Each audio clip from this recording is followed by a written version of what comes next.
So the story is based on the true story of the 1996 Everest climb, which, as everybody knows, ended in tragedy. It was interesting because we had Jason Clarke on the program last week, and I think you discussed with him the issue that had come up before when you were reviewing The Perfect Storm, which is that since it's a true story, people kind of know the outcome. And you said it might be a good idea to sort of not tell people what the outcome is, and then Jason Clarke then proceeded to tell people what the outcome is, taking well, of course, taking it absolutely as read that everyone knows what the outcome is. For the purposes of this review, I'll attempt to sort of to keep it as vague as possible. But essentially, what's happening is there's expeditions going up the side of Everest. Everest is becoming increasingly overcrowded as doing these expeditions is something that people want to do more and more. It's become a kind of tourist destination. Meanwhile, the weather is closing in, and it is established fairly early on that there is a problem with too many people, and there is a problem with the weather being, as bad as it may be, is whether or not, because you've only got a very short window to get to the top and get back down again. So, meanwhile, we get to meet all the characters, which include a gruff Texan, which include a postman who is being sent with some support from young children, which includes a man whose wife is pregnant. And inevitably, we have the discussion of, why are we doing this? It hurts, it's dangerous, it destroys relationships, it's costing you all a small fortune. Are there any negative aspects to this? I gotta ask the question, I do. Why? Why? Because it's there! That's why. Thank you, Mr. Mallory. Come on, guys, I'm serious. Doug, why? Come on, tell them about the kids. What? Tell them about the kids. Yeah. Who's kids? You have kids? Yeah, I have kids. So I was thinking maybe it's, they see a regular guy can, follow impossible dreams. Maybe they'll be inspired to do the same, I guess.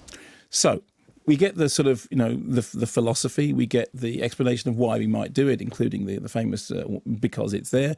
And then what we get is the inevitable attempt to, what they call it, to summit the mountain. Yes, summit has become a verb. Summit has become the verb, to summit a mountain and to get back down before the weather closes in, and the weather is these brooding storm clouds and really sort of a horrific wind that we see coming in, both on the weather charts and then finally on the screen itself. Now, what's happened to some extent is I think that William Nicholson and Simon Beaufoy, who've written the script, Beaufoy, of course, co-wrote 127 Hours, have tried to some extent to sidestep the cliches of the disaster movie.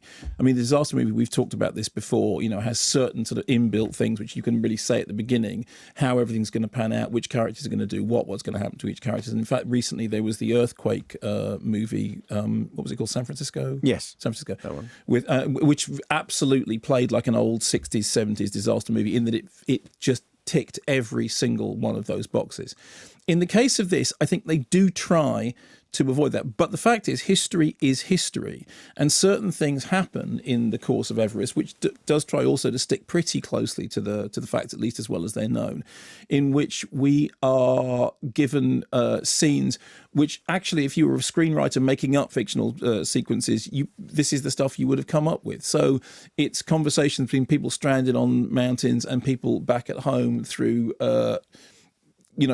actually, apparently there is some historical basis for this stuff happening. And so it is not without cliches, although the fact of the matter is that some of the cliches are kind of hardwired into the real story. I think in the end, you kind of said it best when you said that the tagline was the extraordinary story of, and you thought, well, the thing is, it's not that extraordinary. What it is there's an almost matter-of-factness to the storytelling itself. It's very well shot. The cinematography is really good, and certainly I've had a report from Dave Norris, my projectionist friend. He said that he saw it projected in laser projection 3D, and he said the foot lamberts were absolutely terrific. Which, if you know about this stuff, that's really encouraging. So if you can get a chance to see it laser projected 3D, then please do. I didn't. I saw it in just ordinary 3D. But I think Salvatore Totino's cinematography is terrific. It's very, very well edited by Mick Audsley, who does a terrific job of jumping between the different stories, because there are many stories going on at the same point. Actually, to some extent, like The Mountain, the drama itself is somewhat overcrowded. The problem is that in that overcrowding, you do find some of the characters fighting for definition and fighting for screen space. I have to say, for myself, I thought the best performance was Emily Watson, who is the base camp manager, who is relaying the messages from The Mountain, both up to the climbers and also, back to those at home, trying to sort of manage this unfolding catastrophe. And there is one sequence in it in which she has a radio conversation with one of the climbers, in which her face speaks volumes. I mean, it's brilliantly done. She is a fantastic actress. And there are moments in her performance that you think, wow, this is really, really profound. For the rest of it, it did feel like you ended up appreciating it on something that felt like a technical but slightly uninvolved level, which is that, it is spectacular to look at. There are certain sequences in it that are particularly vertiginous. It does have realism, certainly, but there is an awful lot. There are an awful lot of characters between whom it becomes slightly difficult sometimes to distinguish. There are certain plot points that seem to be dropped. There's a thing about why some canisters are where they are and why they don't have oxygen in them when they should do, that you think loose ends that should be tied up. But obviously, as I said, based on a true story, it may well be that those ends aren't ever tied up. So I thought it was very solidly made, certainly very handsomely shot, written with an intent not to be a cliche, but not wholly dodging those cliches at the same time.